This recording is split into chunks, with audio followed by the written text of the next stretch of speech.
Live from the Northeast Comedy Cabaret, it's the Back to the Humor Show. Ladies and gentlemen, welcome to another Back to the Humor. In this episode, we've just finished one of the saddest open mics in the history of open mics. I am Rick Robotin, here with John Rice, another survivor. Yes, we're back again. Back to the humor. And I'm with Rick again. What's up, Rick? Cheers, salute. Yeah. There you go, professionals right here. Yep, celebrate. Good Monday. Monday. We're here with another comic. Yes, you may not know him, but we do. His name is Lump. Yeah, Lump. That's, Life's ugly money problem. How you doing, my man? I'm doing all right, I guess. Salute. You survived. This is a live commercial right here. Yep. Well, we're in Philly. You might as well Yeah. get some Yangling. Why not? It's the hometown beer, I guess. So, how'd you feel tonight, Lump? How was... Doing jokes for comedians is cool, but you need at least more than one crowd member. I think that usually helps a good open mic or a show. How long you been doing comedy, though? Be 2 years in January, so like 1 3/4 years. Nice. What gave you the inspiration to start doing comedy? I'm an asshole. And so, Oh, nice.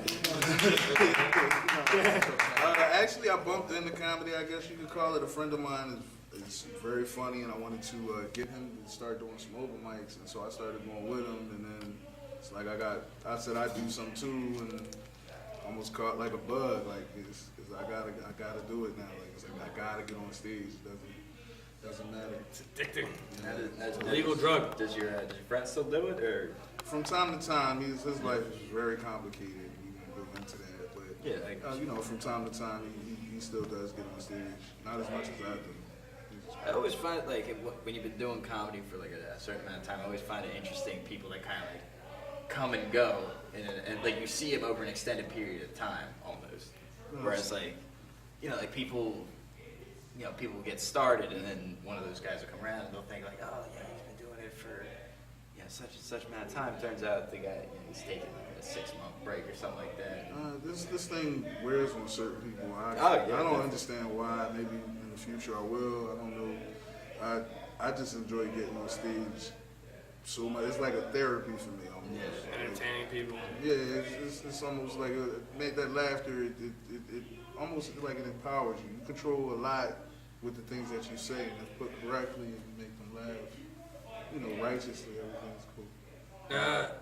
Being a comic, do you watch like performers on Comedy Central and HBO specials? Are you a big watching other comics, or do you stick to It's crazy. I'm a strong believer in different things, and I believe if I'd have bumped into comedy like 10 years ago, I'd be famous by now. And that's not saying, like, I'll be 35 in December, so I'm kind of an old head, but I'm new to comedy.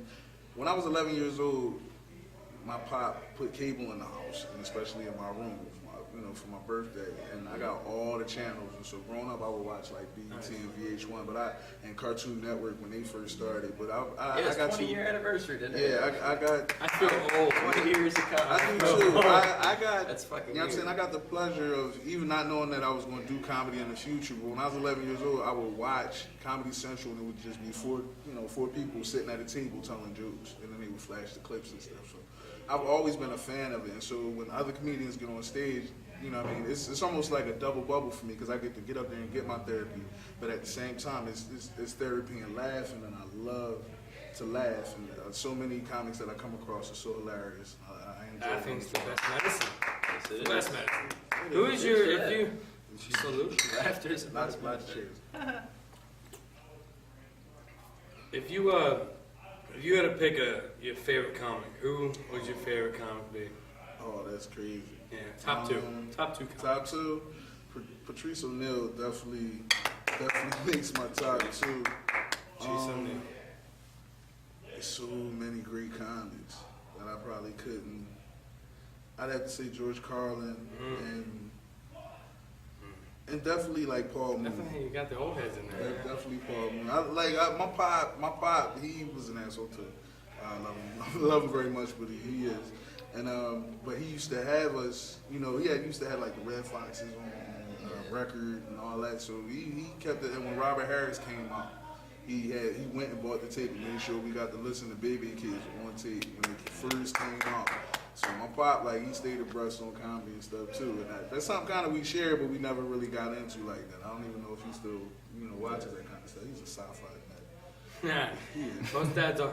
Yeah, he's a sci-fi nut car guy. And I didn't pick up either one of those things. I enjoy like Star Wars, Star Trek, that kind of thing, but my pop, he'll sit there and watch the sci-fi network all day. I'm more likely picked up weed and comedy. That's what I like most. Yeah, I picked up those. Both fun things. Yes. But what is your favorite like club? You've been in a lot of different clubs, living in Philly. You've been, down the city, up in the Northeast, most likely other places too. Out of all the places you've been, what is your favorite club to perform? There's a 1 and a 180 to that. Now the one club that, like, if you put a gun in my head and I said I love to perform at, I love performing at the Laugh House. I honestly do. You know what I'm saying? Regardless of what color the crowd is, it's just so, like, it's almost a spirit in that room when you go in there. And I'm not going to say it's of comics past, but it's like you have to rock. They're there to see comedy. Right. The 1A is an open mic. It's the Raven Lounge. When I first started doing comedy, them dudes showed me a lot of love. I love the room. Not even because I'm in, but, just the fact that they cramp everybody in that little ass room. Yeah, they do. And they make sure that you get some funny one way or the other. Like everybody, if comedians know to bring their A game to the Raven Lounge. Yeah. You know what I'm saying? You want to be as funny as you possibly can, unless you're going in the third half, final five. Because then it really doesn't matter. That's when it doesn't matter. You can get up there and just talk. Just say I love all 7 of you. This is the thing, You guys are great. a lot of people will talk a little smack on Raven, like going on late and all, but honestly, anytime I've ever been there, I've had a good time. Like, even when it's late and there's only like a few of the audience that stuck around, those audience members are hammered by that point. They're gonna laugh at it probably. Almost anything. Yeah, They do like to stick around though at the Raven Lounge. I spent a lot of my winter doing all the open mics in Philly, and them, Laughs on Fairmount, Irish Times, whatever. Yeah. When you go to the Raven, you know that they don't fuck around. Like, they don't have it. Like, you're gonna get some funny at some point, and they're gonna try to continue to bring it to you. When I first got there, about 3 weeks of going on last, they threw me right up, and I was in the first 10. On the early show, and every now and then I'll show up and they'll throw me up there, and first or second half is all three. I just enjoy performing in that room. I honestly do. It's a good place. It is.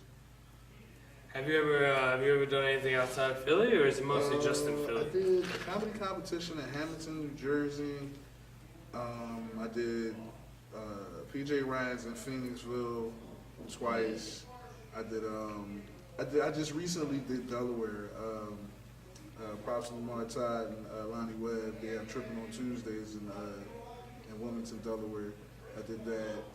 And upcoming on October 13th, I get to perform at a Tweet Up in Frederick, Maryland. Damn. Yeah. Maryland? Yeah. What the shit? Going there? I've been there before. Not Frederick, Maryland, but I've been to Maryland before. And I carry myself in a decent way and manner. So. Yeah, see me, you're performing at I carry myself there, man. Yeah, I'm performing at a Tweet Up.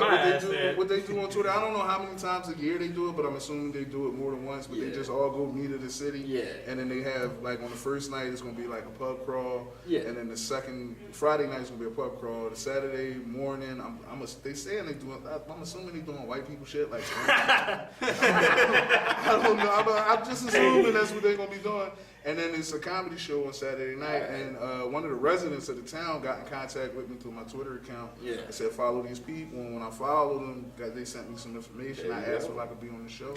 Now, do they know a black person showing up, or? Yes, I'm assuming since my avatar on Facebook and on Twitter @_lum is a baby, like it's a little black baby, Some mistake him for Chinese. Like when we first got He's some sort of black, or maybe Asian. I'm not sure. talking to this little Chinese baby, but like, they do know I am a black person. I go second, so All right.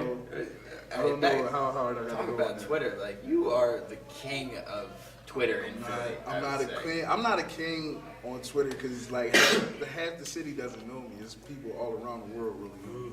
Like all around the world, the country. I definitely have a lot of Philly followers. I love my city. I support my city whether it supports me or not. Eagles! It supported Will. Oh yes, Eagles, Phillies, Flyers, Sixers. Sixers got Andrew Bynum. That is amazing. I hope he stays healthy. But like my Twitter account is just bonkers, and I do the same thing on Facebook. I know 9 different ways to tweet. It's ridiculous. They give me trophies. I've gotten trophies for tweets. Like I have a tweet that has like almost 500 stars. You're that guy in the group that goes, "Oh, that's I'm tweeting that." Yes, I am. That's a tweet How did you worthy. get started with just? When I first got on Twitter, when I first got a smartphone, I said, you know what? I'm not going to go to Facebook. Everybody talking about how much they hate it. Yeah. Let me try Twitter out, and I fell in love with it. Yeah. And just the more you stick at it, and I'm not real. I think a lot of crazy shit. I really do. Kind of cerebral, and so when anything comes, I'll just type it down, and people will look at it, and it could be 7 different ways to interpret what I just said, but you just know it's fun. And How it's often do usually you funny. like lose followers for something? Because you Yeah, don't I look back test, at I all. test the waters every now and then. I think Yeah. like 2 weeks ago, I lost like 20 people. And like 50 more showed up. We're at 2,800 now. What you gonna do? All right, Long. Well, it was good interviewing you. I hope you come back to the Human show. Thank you. What's your Twitter handle? Just for the At folks at home? underscore lump. At underscore. That's the line underneath. Because some people don't know what an underscore is. At underscore lump. Spoke too much. And smoke Some funny much. shit. At underscore life's ugly money problem. All capitals. Try me out. All right, and we're here with Life's Ugly Money Problem, Lump, and the Back to the Humor show. My name is John Rice, and I'm here with Ripper Bowden. Give me a shake on that Yeah. awesomeness. All right, Lump, thanks again, Thank you. and we'll be back with more lager and more Back to the Humor.